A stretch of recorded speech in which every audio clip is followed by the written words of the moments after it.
talk a little bit about some of the leadership development areas that you'll be taking a look at.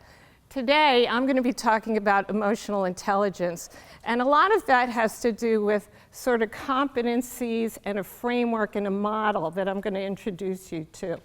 You're not going to learn and be emotionally intelligent when you leave today. So I just want to sort of set the tone for that.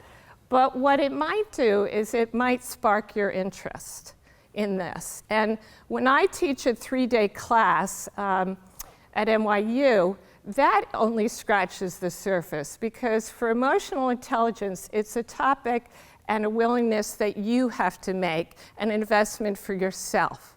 So this is really just going to whet the appetite for you as you think about this topic and how it relates to leadership.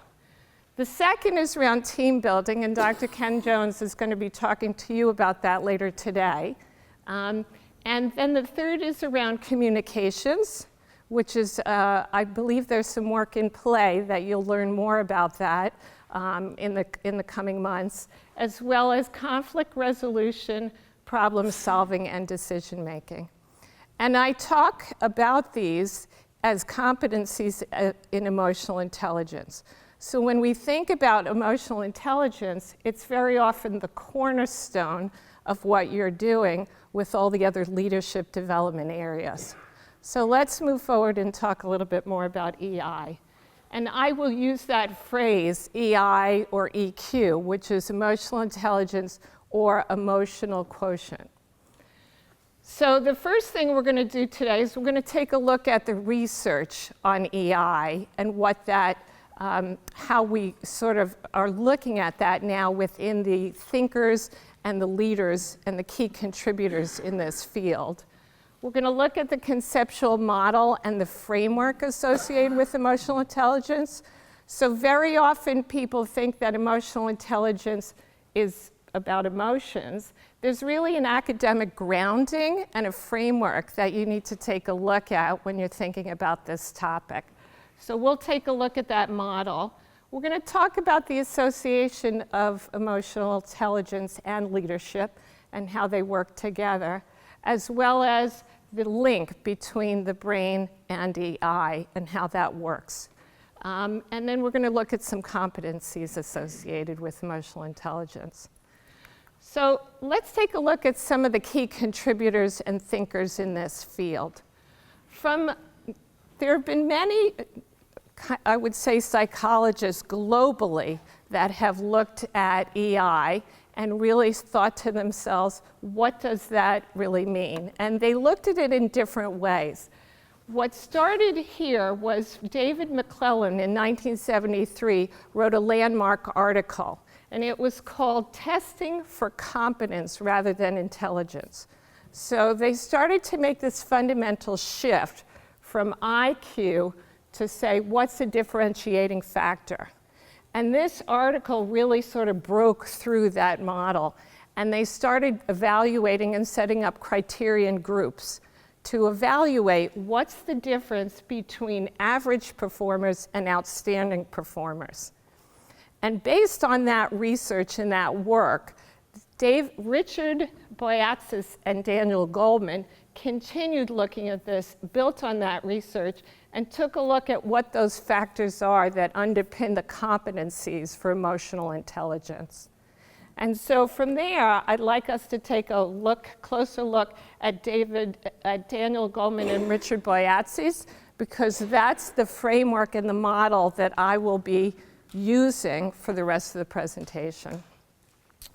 So Richard Boyatzis is an organizational therapist, and he's a professor of organizational behavior at Case Western University in Cleveland, Ohio.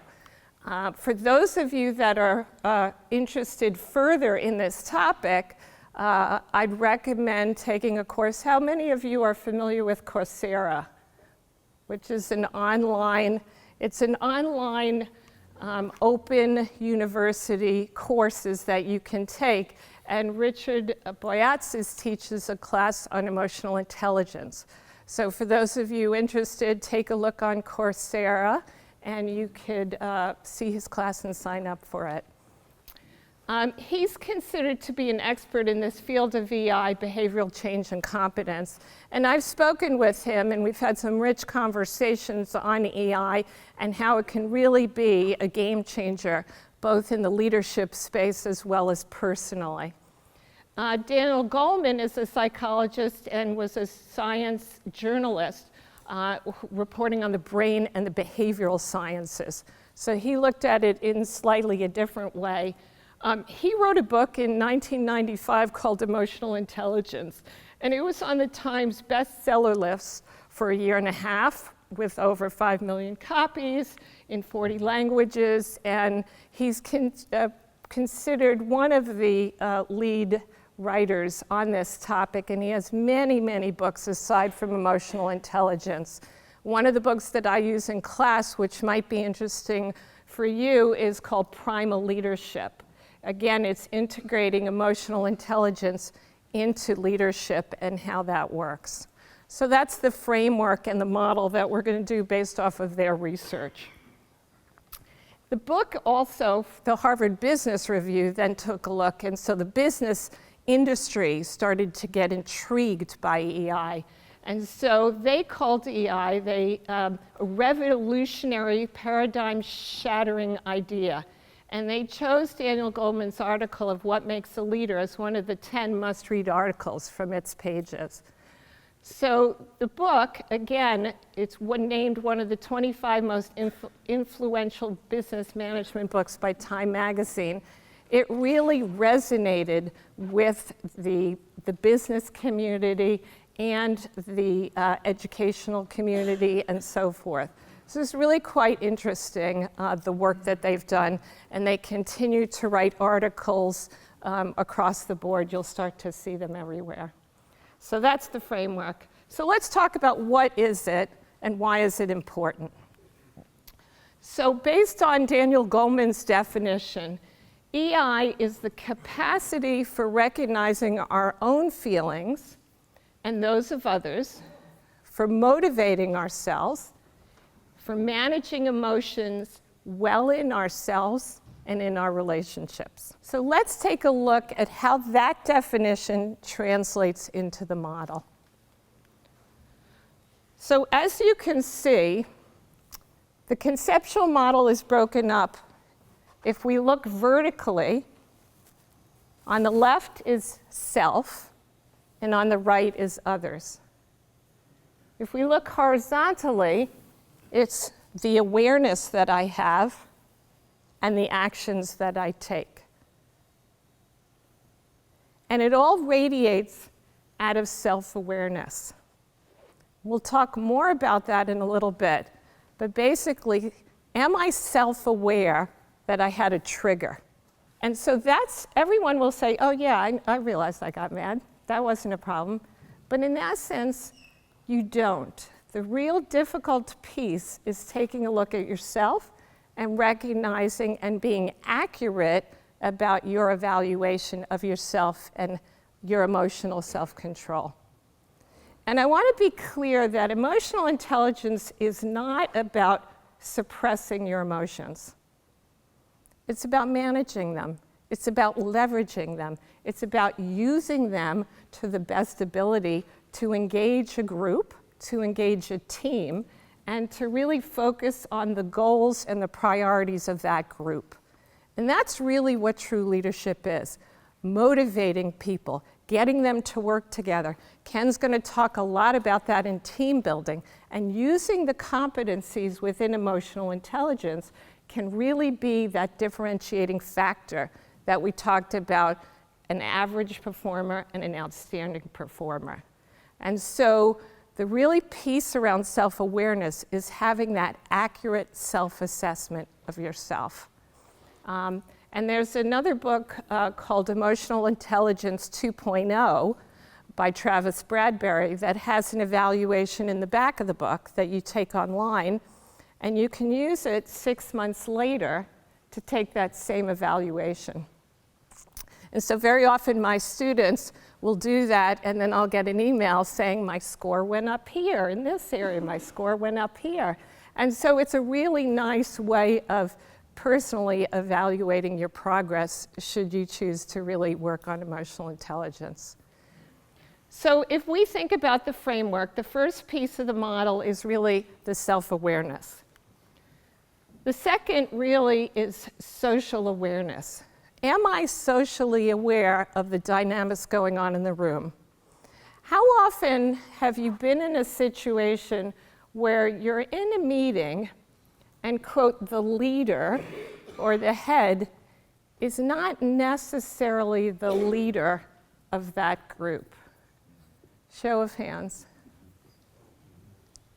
Right? So reading the social dynamics of that room, you might be in a situation where at the end of it, someone is very quietly sitting there, and then someone says, "But John, what do you think?" And you think to yourself, why are they asking John? And then you start to recognize that the social piece of this, John is a leader of these people, and they're looking for his input. They're looking for his approval. They're looking to get something and feedback from John, who's apparently a leader in that group. So leaders are not necessarily only the people who are running the meeting or being responsible.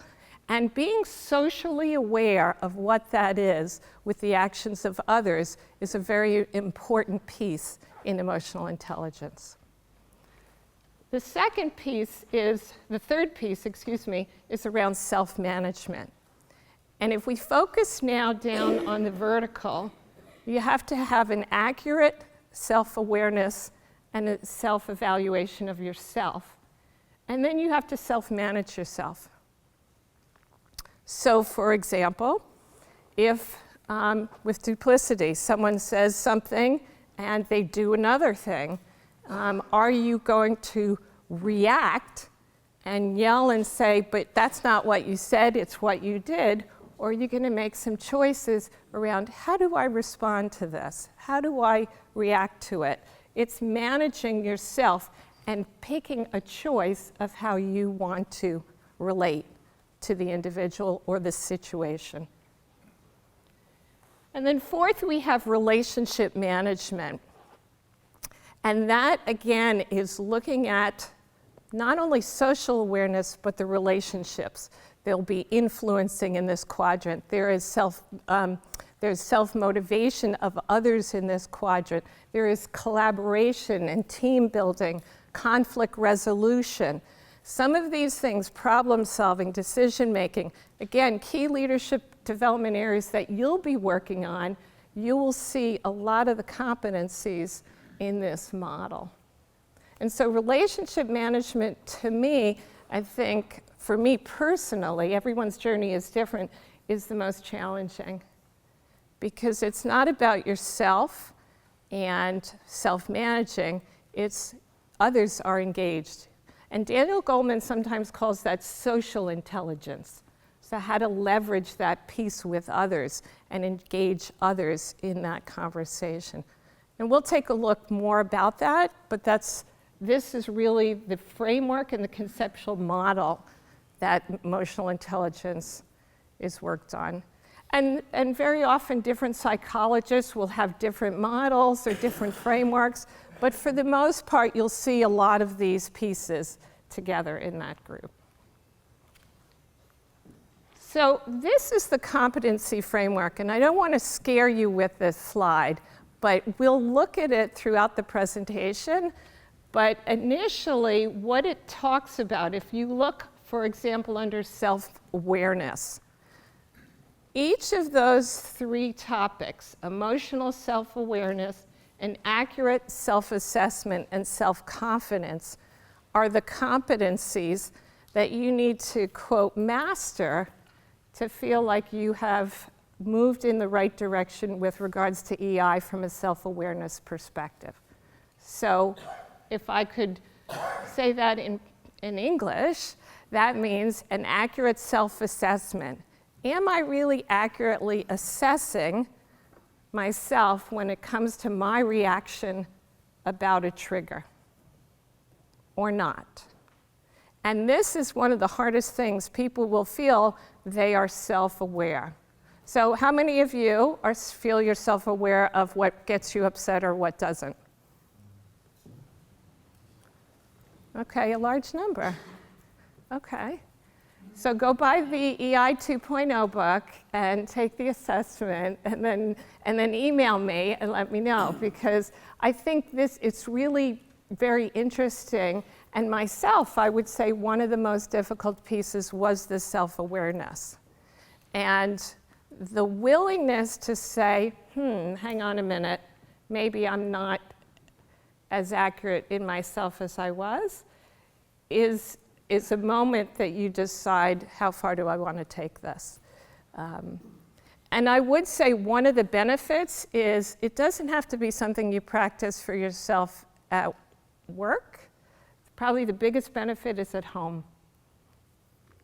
How many of you have children? Grandchildren? Right. Give that a try.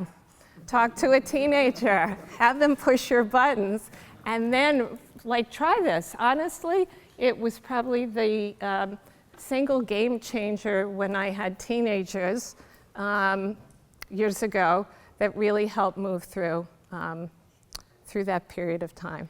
So the other thing is, if you look at self-management, you would think there would be a lot of negative words, because when you self-manage, you think, I've reacted, I've done something, I've overreacted.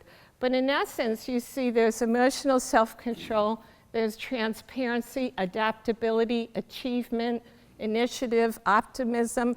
All those competencies are quite positive. And once you make that fundamental shift to think to yourself, hang on, the projector's not working, the people are here, we'll make it work, it's fine. We'll just talk, we won't have a slide deck. Once you start to look at those competencies and either shift yourself to be optimistic or think what plan B is or what plan C is, or you almost rid yourself of that pressure. And it's transformative for yourself to be very optimistic. And that could be, one time I was driving into the city to teach a class. It was a Sunday morning, so in New York City, Sunday morning, there's zero traffic. And that's one thing you can count on. And also, nobody's on the road, as well as parking. So parking, you think, no problem. I can practically park right in the street. So I'm driving there, and all of a sudden I hear on the radio, there's a water main break. So for those of you who've heard of water main breaks in New York City, they close blocks and streets and subways. And so where is the water main break? And I'm thinking, where is it? It's on 5th Avenue and 12th Street. Where's the building in NYU that I'm going to? 5th Avenue and 12th Street. So I'm thinking, oh my God, and I'm close to time and I'm rushing. And I thought to myself, it's fine, it's all good. I'm not the only one who's hearing about the water main break. My students who are traveling there have heard about it. So if I can't park there, what are my choices? I'll park in a lot. I'll go to the east side, I'll take a cab to the place. If I'm a few minutes late, they'll understand, we'll get the time at the end. And as I talk myself through this, optimistically, it all worked. But I could very easily spun myself out of control in a matter of 15 seconds. And I could have really changed the whole temperament of the class as well, because I would have come in with all that baggage, and that wouldn't have been helpful either. So you can very easily see how in the course of a day, this can have a huge influence over those choices. So we'll come back to this competency framework and revisit it as I go through the various topics. So let's talk about working with emotional intelligence, with groups and organizations, committees. How does that work out? So again, the definition is the capacity for recognizing our own feelings and those of others, for motivating ourselves, and for managing emotions in ourselves and others. So again, it's understanding ourselves, managing ourselves, understanding others, and managing others. And this really works for improved performance and the organizational effectiveness that is driven through this work. So let's think about best leaders and worst leaders. I'm sure we can all initially think of that, whether it's through work or whether it's through a group or a committee. How many of you can think of best leaders right now that they've ever had? Show of hands. What are some of the characteristics of that leader? So for example, you raised your hand. What came to mind for you for the leader that you thought of? I'd say receptive. They were receptive to ideas and to... Yeah, just to me as a person and ideas as well. Okay. So they were receptive. Who else? What other ideas? Yes, Ian. A talent for making people feel important. They had a talent for making people feel important. So they felt valued. Feels valued. Okay, great. Yes? Compassion and being able to lead from behind, so empowering others to do what they're capable of. Empowering others, yeah, excellent. Who else? Yes? Active listeners. Active listeners, yes. How many of you think you're active listeners? Mm-hmm. So we don't have time for this, but I have quite a few exercises that really test that theory. And I would tell you that if you think you're an active listener, try again. Okay? Yes, up at the top there. Yes? Clear direction and a positive attitude. Positive attitude and clear direction. Okay? Other ideas? Forward thinking.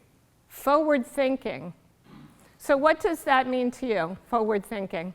They don't dwell on the past, they look to the future. Okay, so they sort of shed those moments of the past behind and really look forward.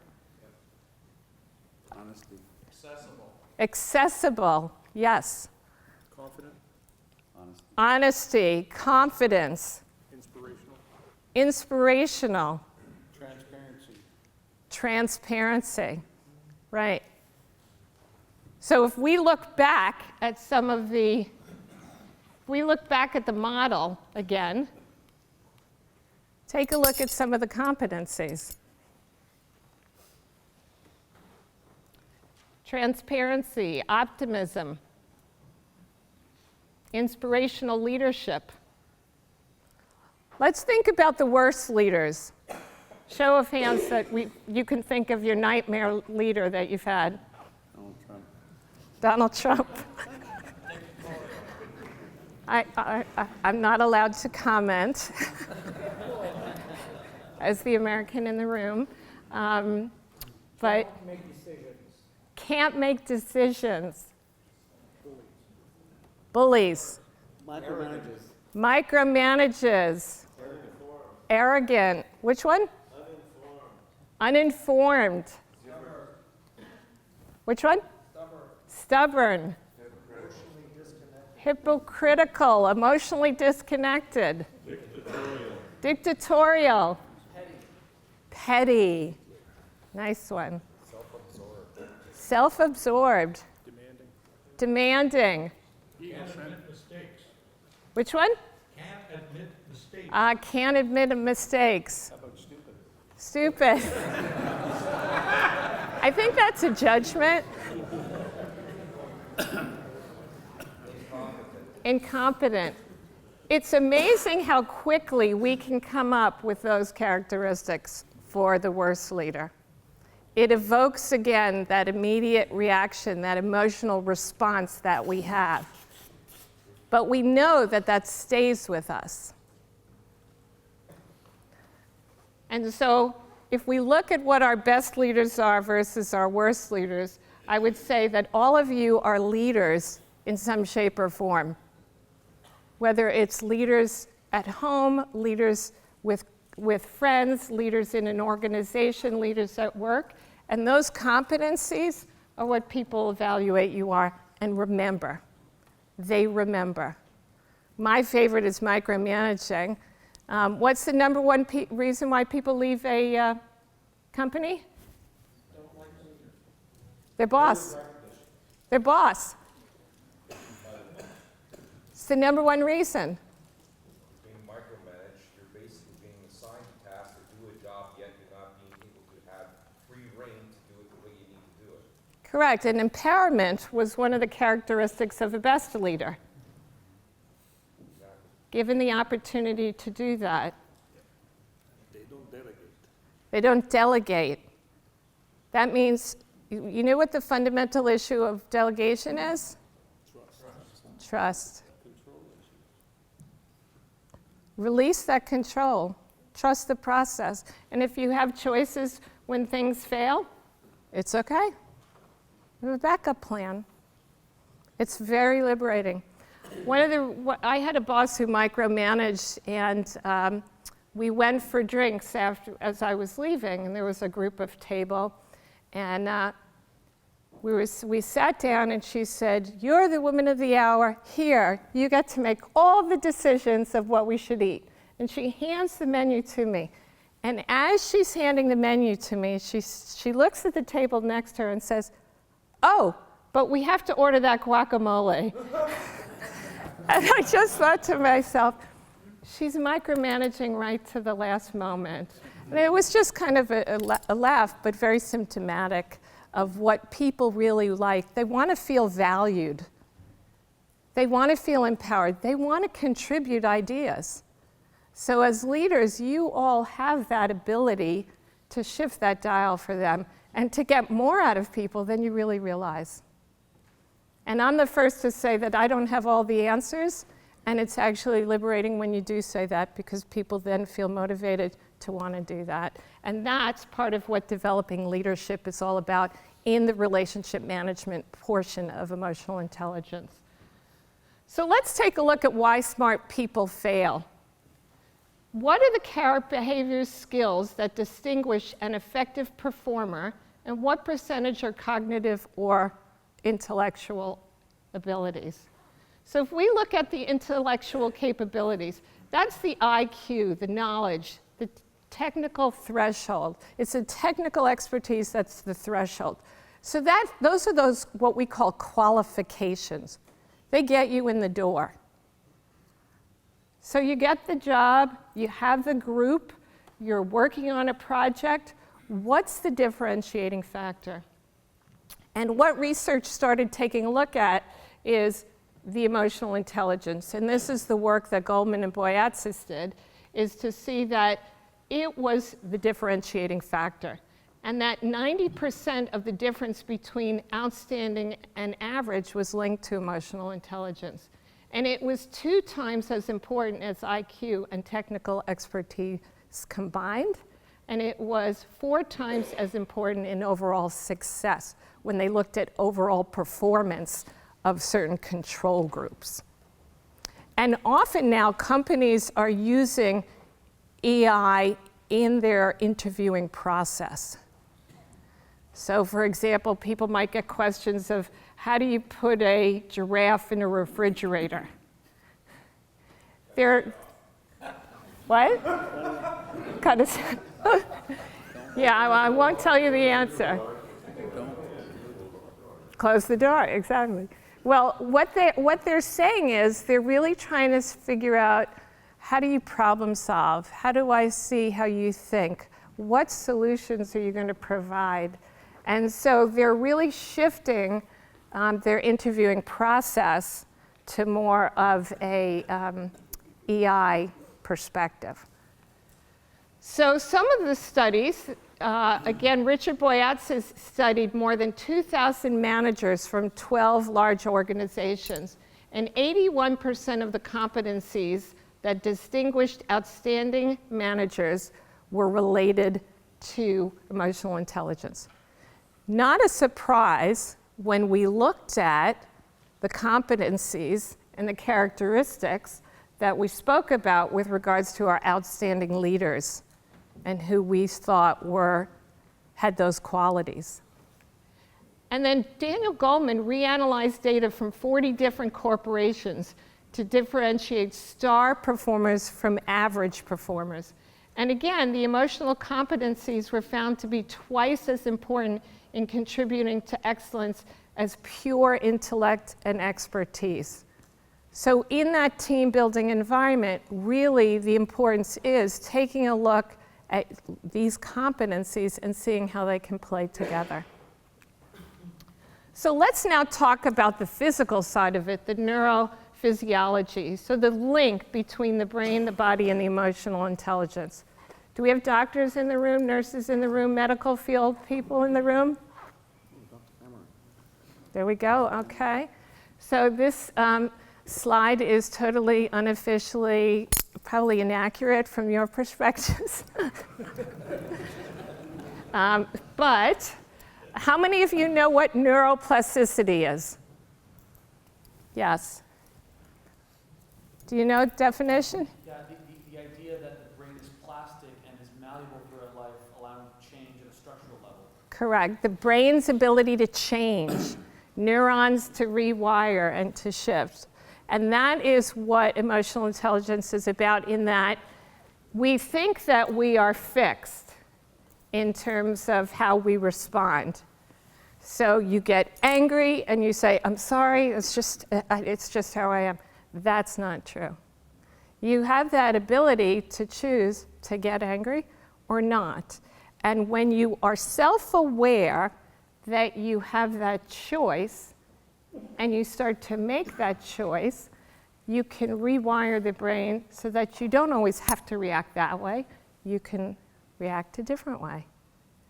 And so when we take a look at the brain stem is the most primitive part of the brain. And then what we have is, we'll go from the top left, the neocortex is the part of the brain most recent in evolution with complex thought. You have your prefrontal lobe, which is the brain's executive center, integrating all the parts. The thalamus is where processes the sensory messages that routes to the cortex. So when we hear a fire alarm or we see something, that's where that's coming from. And the amygdala is what triggers our emotional responses. That reaction that we have, that gut reaction that hijacks us, and sometimes what we call it is the last straw, where someone drops a glass of water and you go into an absolute rage and panic and start screaming, and the person is like, it was just water. That's the amygdala hijacking that happens.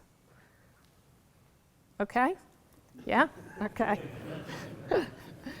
So let's take a look at the competencies. Again, what is a competency? Not everyone's familiar with that phrase.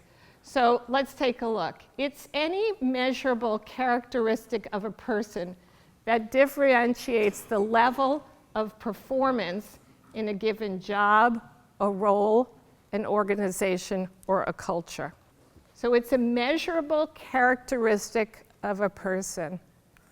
And so what's above the surface are skills and knowledge. And that's not necessarily sufficient for top performance. It's really like an iceberg, it's what's underneath. It's the characteristics that really lead to longer term success.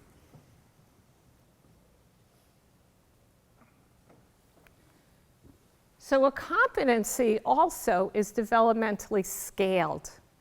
And this is where I go into a little bit of the technical bit, but it's really just to give you a flavor as you look at the conceptual framework and the model later on. For each competency, there's a target level of behavior that you either meet or exceed it to really feel that you're impacting performance. And so you don't have to master every competency. So when you looked at the framework, there were like a lot of competencies in each quadrant. What I say to my students is, focus on one or two. Feel like you're making progress, and then take a look at some others. Otherwise, it's quite overwhelming, and you really don't want to engage in that.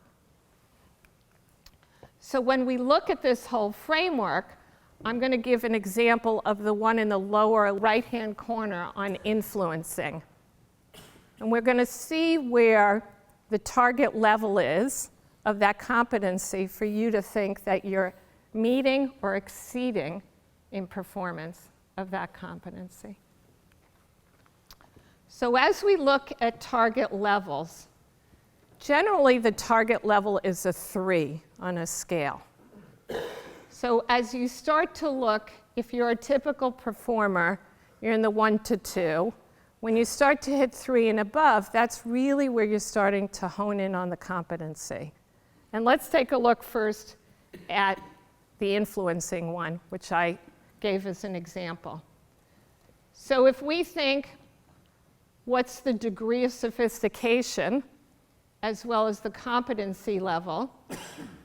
If you engage an audience, you're not really influencing them. That's the baseline. Is that a surprise to anyone? If we move forward and anticipate impact of actions or words, we're still not influencing. The target state of influencing is using indirect influence. So I speak to person B speaks to person C. That's indirect influence. Now, someone has twisted this a little bit and said to me, but Nancy, isn't that manipulating the system? How many of you think that?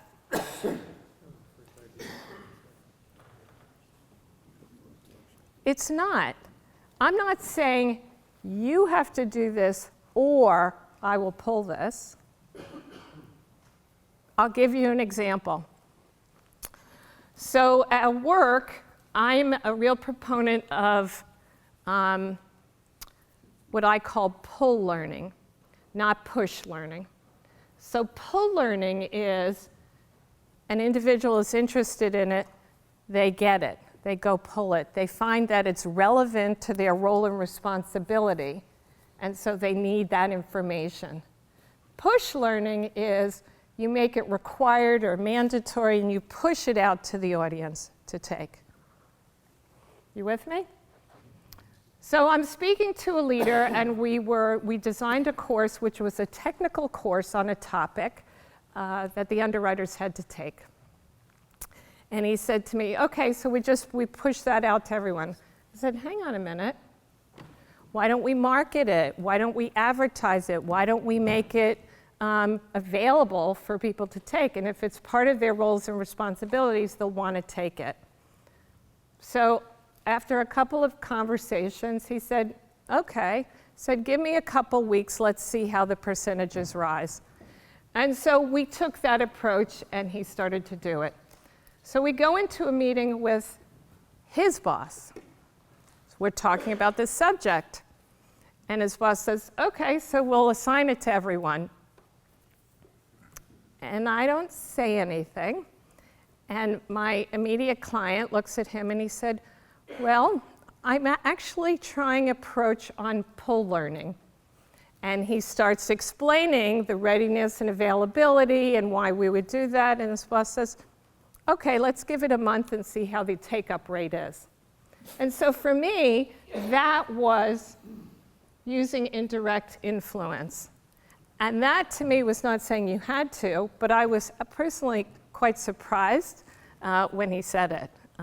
And I think that's the type of stuff you're looking at. You're looking at a positive approach to influence management. So again, the framework, I just want to take us back, is around self-awareness that I said was key on that piece.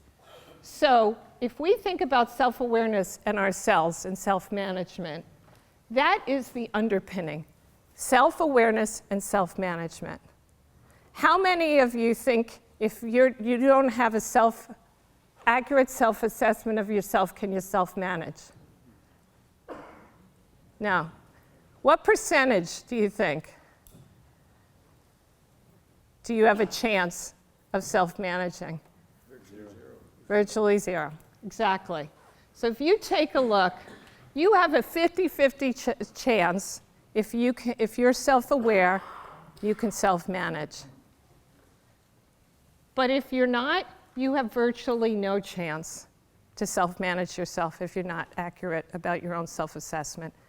And that's the important thing, is really focusing on that piece of it.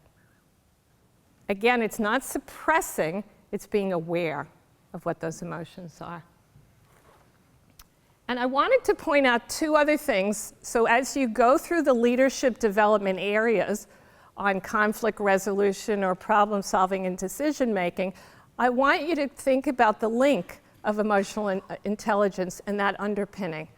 Because this is a competency of relationship management. And I wanted to point out the target state for conflict management and resolving and negotiating conflict is orchestrating win-win solutions.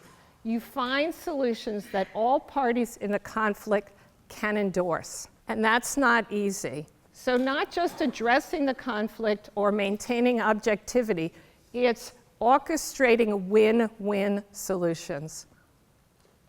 So that's one piece. The other one is around teamwork and collaboration. The target state encourages others and empowers others, making them feel strong and important. Again, another competency with regards to teamwork and collaboration in relationship management. So I just want to sort of end it by saying this is a competency framework. Don't be too concerned with the competencies, but think about, am I self-aware? Am I self-managing? Am I socially aware? What's going on and what are the dynamics happening? And how am I with relationship managing? And those are important pieces. And linking it to leadership is really a key piece here, because great leaders work through emotions to drive teams in the right direction. The mood of a leader really affects and sets the tone of the entire team. And you get to choose that and use the emotional intelligence skills, because the right style at the right time is what's important. And the good news is you can develop it. With neuroplasticity, the brain has the ability to change. You can rewire. You can change how you think, and you can alter your behavior. Not suppress your emotions, alter your behavior around that. And so I just want to leave it with a closing thought. One's philosophy is not best expressed in words. It is expressed in the choices one makes. And the choices we make are ultimately our responsibility. So thank you.